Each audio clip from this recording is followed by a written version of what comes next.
ಉಸ್ತಾದ್ ಭಗತ್ ಸಿಂಗ್, ಹರೀಶ್ ಶಂಕರ್ ಮತ್ತೆ ಪವನ್ ಕಲ್ಯಾಣ್ ಅವರ ಕಾಂಬಿನೇಷನ್ ಬಂದಂತ ಫಿಲಂ.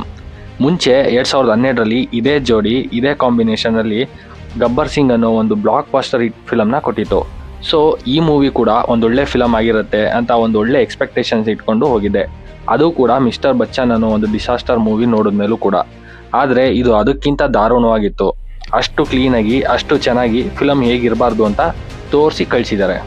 ಅಲ್ಲ, ಇಂಥ ಫಿಲಮ್ನ ಇವರು ನಿಜವಾಗ್ಲೂ ಅದು ಹೆಂಗೆ ತೆಗಿತಾರೆ, ಆ ಕಾನ್ಫಿಡೆನ್ಸ್ ಎಲ್ಲಿಂದ ಬರುತ್ತೆ ಇವ್ರಿಗೆ? ಅದು ಕೂಡ ಮಿಸ್ಟರ್ ಬಚ್ಚನ್ ಅನ್ನೋ ಒಂದು ಫಿಲಮ್ ಡಿಸಾಸ್ಟರ್ ಆಗಿರ್ಬೇಕಾದ್ರೆ ನೆಕ್ಸ್ಟ್ ಫಿಲಮ್ ಮೇಲೆ ಒಂದು ಸ್ವಲ್ಪನಾದ್ರೂ ಪ್ರೀ ವರ್ಕ್ ಮಾಡಿರ್ಬೇಕಲ್ವಾ? ಅದು ಏನು ಇಲ್ಲದೆ ಅದು ಹೆಂಗೆ ಸಾಧ್ಯ? ನಿಜ, ಈ ಫಿಲಮಲ್ಲಿ ಪವನ್ ಕಲ್ಯಾಣ್ ಅವರ ಕೆಲವೊಂದಷ್ಟು ಲುಕ್ಸ್, ಕೆಲವೊಂದು ಪ್ಲೇಸಸ್ಸಲ್ಲಿ ಅವ್ರ ಆ್ಯಕ್ಟಿಂಗ್ ಬಿಟ್ರೆ ಏನಂದ್ರೆ ಏನು ಇಷ್ಟ ಆಗಲ್ಲ. ಮತ್ತೆ ಕೆಲವೊಂದಷ್ಟು ಜನ ಹೇಳ್ತಾರೆ ಇದು ತೇರಿ ರೀಮೇಕ್ ಅಂತ, ಆ್ಯಂಡ್ ಇನ್ನೊಂದಷ್ಟು ಜನ ಹೇಳ್ತಾರೆ ಇಲ್ಲ ಅಂತ. ಆ್ಯಕ್ಚುಲಿ ಇದು ಏನಾಗಿದೆ ಅಂತಂದರೆ, ಫಸ್ಟ್ ಇವರು ತೇರಿ ರೀಮೇಕ್ ಮಾಡಬೇಕು ಅಂತ ಸ್ಕ್ರಿಪ್ಟ್ ಬರ್ಕೊಂಡ್ರು. ಬಟ್ ಲಾಸ್ಟ್ ಮೂಮೆಂಟಲ್ಲಿ ಇಲ್ಲ ಬೇಡ ಅಂತ ಡಿಸೈಡ್ ಆದರು.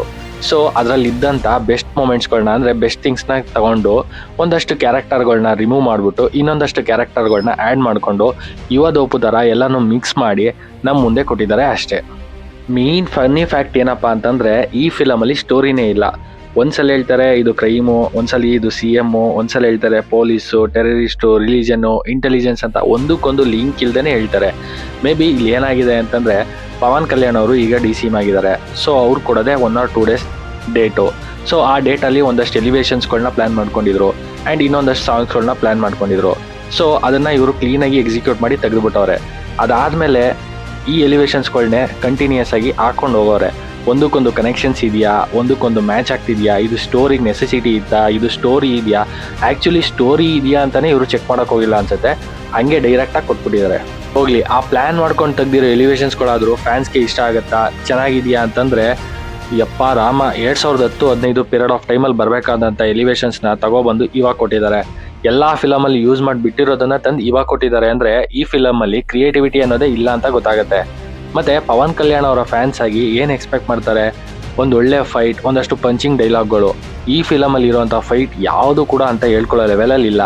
ಇನ್ನು ಡೈಲಾಗ್ ವಿಷಯಕ್ಕೆ ಬಂದರೆ ಎಲ್ಲ ರೈಮಿಂಗ್ 2.5 hour ಇರೋವಂಥ ಫಿಲಮಲ್ಲಿ 1.5 hour ಬರೀ ರೈಮಿಂಗ್, ಅಂದರೆ ಪ್ರಾಸ ಇಟ್ಕೊಂಡೇ ತೆಗ್ದಿದ್ದಾರೆ.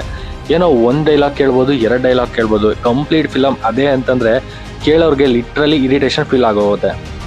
ಈಗಿರ್ಬೇಕಾದ್ರೆ ಶ್ರೀಲೀಲಾ ಅವ್ರ ಜೊತೆ ಒಂದು ಲವ್ ಸ್ಟೋರಿ ಬರುತ್ತೆ, ಆ ಟ್ರ್ಯಾಕ್ ಬರುತ್ತೆ. ಲಿಟ್ರಲಿ ಇವರಿಬ್ಬರ ಏಜ್ ಫ್ಯಾಕ್ಟರ್ ಎಷ್ಟು ಎದ್ದು ಕಾಣಿಸ್ತಿದೆ ಅಂತಂದರೆ ಅಪ್ಪ ಮಗಳು ಥರ ಕಾಣಿಸ್ತಿದ್ದಾರೆ. ಬಟ್ ಇದನ್ನು ಫಿಲಮ್ ಟೀಮ್ ಪುಷ್ ಮಾಡ್ತಾ ಇದ್ದಾರೆ. ಅವರಿಬ್ಬರು ಮಧ್ಯೆ ವರ್ಕ್ ಆಗ್ತಾ ಇಲ್ಲ ಅಂದರೂ ಕೂಡ ಏನೋ ನೋಡ್ತಾರೆ ಅನ್ನೋ ಥರ ಪುಷ್ ಮಾಡಿದ್ದಾರೆ. ಆ್ಯಂಡ್ ಶ್ರೀಲೀಲಾ ಅವರು ಪ್ರತಿ ಫಿಲಮಲ್ಲೂ ಇದೇ ಥರ ಕ್ಯಾರೆಕ್ಟರ್ನ ಅದು ಏನಕ್ಕೆ ಚೂಸ್ ಮಾಡ್ತಾರೆ ಗೊತ್ತಿಲ್ಲ. ವರ್ಷಕ್ಕೆ ಒಂದು 5-6 ಫಿಲಮ್ ಮಾಡಬೇಕು ಅಂತ ಡಿಸೈಡ್ ಆಗಿದ್ದಾರಾ ಅಥವಾ ಏನು ಕತೆ ಗೊತ್ತಿಲ್ಲ. ಬರ್ತಾರೆ, ಯಾವುದೋ ಒಂದು ಕ್ಯಾರೆಕ್ಟರ್ ಮಾಡ್ತಾರೆ, ಒಂದು ಡ್ಯಾನ್ಸ್ ಮಾಡ್ತಾರೆ, ಹೋಗ್ತಾರೆ. ಲಿಟ್ರಲಿ ಈ ಫಿಲಮಿಂದ ಹೇಳ್ತೀನಿ, ಅವರ ಕೆರಿಯರ್ ಡ್ರಾಪ್ ಆಯಿತು ಅಂತಲೇ ಹೇಳ್ಬೋದು. ಆ ಲೆವೆಲಲ್ಲಿ ಇದೆ ಅವರ ಪರ್ಫಾರ್ಮೆನ್ಸ್. ಆ್ಯಂಡ್ ಇದರಲ್ಲಿ ಇರೋವಂಥ ಲವ್ ಬಾಂಡಿಂಗ್, ಎಮೋಷನ್ಸ್ ಯಾವುದು ಕೂಡ ಸರಿಯಾಗಿ ವರ್ಕೌಟ್ ಆಗ್ತಾನೇ ಇಲ್ಲ. ಇನ್ನು ಈ ಫಿಲಮ್ನ ಮ್ಯೂಸಿಕ್ ಅಂತ ಬಂದರೆ ನಿಮಗೆ ಗೊತ್ತು, ತಮನ್ ಅವರು ಲಾಸ್ಟ್ 10 days ಮಾತ್ರನೇ ಇದಕ್ಕೆ ಬ್ಯಾಕ್ಗ್ರೌಂಡ್ ಮ್ಯೂಸಿಕ್ಗೆ ವರ್ಕ್ ಮಾಡ್ತಿದ್ದಾರೆ ಅಂತ. ಸೊ ಈ ಫಿಲಮಲ್ಲಿ ತಮನ್ ಅವರು ಆದಷ್ಟು ಪುಷ್ ಮಾಡಿದ್ದಾರೆ. ಬಟ್ ಆದರೆ ಮ್ಯೂಸಿಕ್ಕು ಆ್ಯಂಡ್ ಪವನ್ ಕಲ್ಯಾಣ್ ಅವರ ಎಲಿವೇಷನ್ಸ್ಗೂ ಒಂದಕ್ಕೊಂದು ಸೆಟ್ ಆಗ್ತಾನೆ ಇಲ್ಲ. ಅದೇ ಮ್ಯೂಸಿಕ್ ರಿಪೀಟ್ ಆಗ್ತಾ ಇದೆ. ಆ್ಯಂಡ್ ಇವರೆಲ್ಲೋ ಒಂದು ಕಡೆ ಇದೆ, ಎಲಿವೇಷನ್ ಎಲ್ಲೋ ಒಂದು ಕಡೆ ಇದೆ. ಸೊ ಒಂದಕ್ಕೊಂದು ಮ್ಯಾಚೇ ಆಗಿಲ್ಲ, ವರ್ಕೌಟ್ ಆಗಿಲ್ಲ ಅಂತಲೇ ಹೇಳ್ತೀನಿ. ಫೈನಲಿ ನಾನು ಹೇಳೋದು, ಪವನ್ ಕಲ್ಯಾಣ್ ಅವರ ಫ್ಯಾನ್ ಫಿಲಮ್ ಅಂತಂದರೆ ಹೆಂಗಿರಬೇಕು?